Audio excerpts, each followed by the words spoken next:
আওয়ামী লীগ হামলা করেছে, ভাঙচুর করেছে, লুটপাট করেছে, নির্যাতন করেছে, মানুষকে হুমকি ধমকি দিয়ে ভীত সন্ত্রস্ত একটি বিভীষিকাময় চৌদ্দগ্রামে পরিণত করেছে।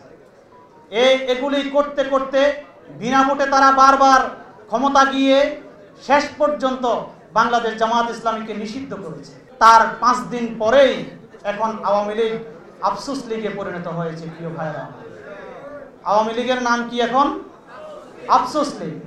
তারা আমাদের সম্মানিত উপজেলা আমির মাহফুজ ভাইকে তাদের আওয়ামী লীগের ভেরিফাইড ফেসবুক পেজে এবার যে বন্যায় ত্রাণ বিতরণ এবং খাদ্য বিতরণের একটি ছবি মাহফুজ ভাইকে এক আওয়ামী লীগের নেতা সাজিয়ে আওয়ামী লীগের ফেসবুকে দিয়েছে আওয়ামী লীগের কার্যক্রম। এটা কি আফসোস লীগ নয়?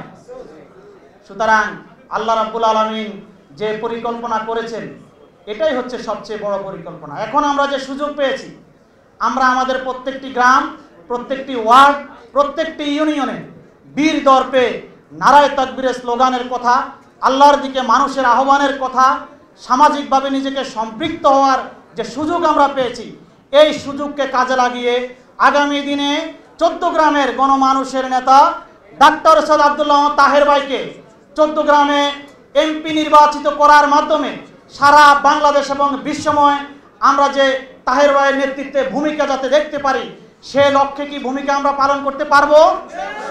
এই জন্যে আমরা মনে করি তাহের ভাই এখন জাতীয়ভাবে নেতৃত্ব দিচ্ছে। সুতরাং আমাদের অনেকের আক্ষেপ, আমাদের এই ইউনিয়নে, এই গ্রামে তাহের ভাইকে পাওয়া দরকার। এরকম পাওয়ার জন্য আমরা আর কখনো নেতৃবৃন্দকে টেলিফোন করব না। তাহের ভাই জাতীয় ভূমিকা রাখবে। আমরা এক একজন এক একটি গ্রামে ডাক্তার সৈয়দ আব্দুল্লাহ মোহাম্মদ তাহের ভাইয়ের ভূমিকা পালনের মাধ্যমে আগামী নির্বাচনে ভূমিকা নেব ইনশাআল্লাহ।